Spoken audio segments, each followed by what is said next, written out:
दोस्तों आप देखते होंगे अपने सराउंडिंग में किसी किसी को विजडम टीथ आते हैं, यानी कि अक्ल दाढ़ आती है, और किसी किसी को नहीं आते हैं। दोस्तों ऐसा होता क्यों है? और दोस्तों किस किस ने ऐसा सुना है कि जिसको विजडम टीथ आते हैं वो बहुत ही ज्यादा इंटेलिजेंट होता है? क्योंकि दोस्तों उसको अकल दाढ़ भी बोला जाता है, और ये बोला जाता है कि जब आपको ये दाढ़ आएगी तो आपको अकल आने वाली है, आप मूर्ख से इंटेलिजेंट बनने वाले हैं। दोस्तों मैंने तो अपने सराउंडिंग में यही सुना है कि जब आप थोड़े बड़े होंगे तो आपको अकल दाढ़ आने वाली है और आपको उसी वक्त ही अक्ल आने वाली है, यानी कि अभी तक आप मूर्ख ही रहिए और आपको टेंशन लेने की भी जरूरत नहीं है, क्योंकि दोस्तों हमारा इंटेलिजेंट होना वो हमारे अकल दाढ़ के ही ऊपर निर्भर करता है। इसलिए दोस्तों उसका नाम भी रखा गया है अकल दाढ़।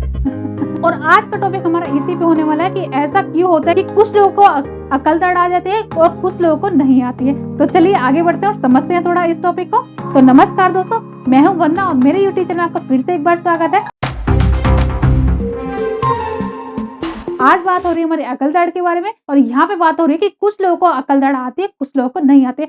तो दोस्तों सबसे बड़ा सवाल यहाँ पे हो जाता है कि ऐसा क्यों होता है, और क्या ये सच में हमारी अकल आने से जुड़ा हुआ है कि सच में हम इंटेलिजेंट बनते हैं जब ये दाढ़ आती है, और जिसको ये दाढ़ नहीं आती कि सचमुच वो मूर्ख है, वो मूर्ख ही रह गया है। तो दोस्तों इन रियलिटी ऐसा कुछ भी नहीं है, ऐसा बिल्कुल भी नहीं है कि जिसको ये विजडम टीथ है वो नहीं आते हैं वो बिना अकल के रह जाता है, यानी कि वो मूर्ख ही रह जाता है। ऐसा बिल्कुल भी नहीं है, ये आपको स्मार्टर नहीं बनाता है। दोस्तों रियलिटी की बात करते हैं तो विजडम टीथ जो है हमारे ये वेस्टिजियल ऑर्गन में आता है, इसलिए दोस्तों ये कुछ ही लोगों में प्रेजेंट होता है, क्योंकि दोस्तों ये धीरे धीरे हमारी बॉडी से गायब हो रहा है। तो दोस्तों वेस्टिजियल ऑर्गन होते क्या हैं, जो हमारे एंसेस्टर्स के पास हुआ करते थे और जिनका बहुत बड़ा इंपॉर्टेंट रोल हुआ करता था। दोस्तों अगर हम यहाँ पे विजडम टीथ की बात करें तो दोस्तों इनका भी बहुत इंपॉर्टेंट रोल हुआ करता था, क्योंकि दोस्तों ये खाने को चबाने में काम में लाए जाते थे।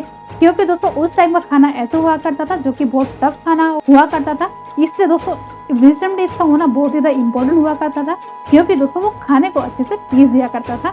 बट दोस्तों जैसे जैसे हमारे जो एंसेस्टर्स थे वो डेवलप कर रहे थे, तो वो केव्स में रहना सीख रहे थे। जब वो केव्स में रहना सीख रहे थे दोस्तों वो खाना भी बनाना सीख रहे थे, और जब उनको खाना बनाना आ रहा था तो खाने को वो सॉफ्ट खाने में कन्वर्ट कर रहे थे। इसी की वजह से जो हमारे विजडम टीथ है वहां से उनका जो रोल है वो गायब हो रहा था, और यही रीजन है दोस्तों ये कुछ ही लोगों में प्रेजेंट रह गए, वो सारे लोगों में प्रेजेंट नहीं है। और दोस्तों इसका अक्ल से कोई भी लेना देना नहीं है कि आप इंटेलिजेंट होने वाले हो अगर आपको ये टीथ आ जाते हैं। और अगर हम थोड़ा आगे बात करें तो दोस्तों हमारी जो है वो थोड़ी छोटी भी होती जा रही है। जैसे अगर हम पहले की कंपैरिजन करें, अभी इतना स्पेस भी नहीं रह गया कि वहाँ पे विजडम टीथ आए, क्योंकि स्पेस नहीं होगा तो विजडम टीथ आएंगे कहाँ से, जगह ही नहीं है वहाँ पे। तो इसलिए दोस्तों इनका गायब भी होना जरूरी हो रहा था।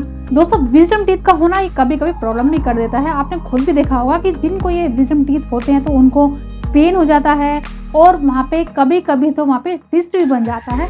और दोस्तों अगर देखा जाए तो यहाँ पे मिलियंस में लोग हर साल अपने विजडम टीथ को रिमूव करा देते हैं, क्योंकि दोस्तों एक तो इसका कोई रोल नहीं है, और अगर वो प्रेजेंट होता है तो वहाँ पे इन्फेक्शन होने के चांसेस ज़्यादा बढ़ जाते हैं। और दोस्तों विजडम टीथ का इन्फेक्टेड होने से जो बाकी सारे जो दांत होते हैं उनको भी अफेक्ट हो रहा होता है, उसमें भी इन्फेक्शन बढ़ रहा होता है। दोस्तों विजडम टीथ का जाना यहाँ पे इसलिए भी इम्पोर्टेंट हो रहा था, क्योंकि दोस्तों अगर विजडम टीथ होता है तो दोस्तों हमारे जो टीथ हैं वो अच्छे साफ भी नहीं होते हैं। अगर अच्छे साफ नहीं होंगे तो दोस्तों वहाँ पे इन्फेक्शन बढ़ जाएगा। इसलिए दोस्तों इनको मिसिंग मोलर्स भी बोला जाता है, क्योंकि दोस्तों ये धीरे धीरे गायब हो रहे हैं। तो चलिए दोस्तों आज का टॉपिक मैं यहीं पे समाप्त करते हैं। वीडियो अच्छी लगी तो लाइक कर देना, अगर आप इस चैनल पर नए हैं तो प्लीज सब्सक्राइब भी कर देना। फिर मिलते हैं एक नई वीडियो के साथ। आज के लिए नमस्कार।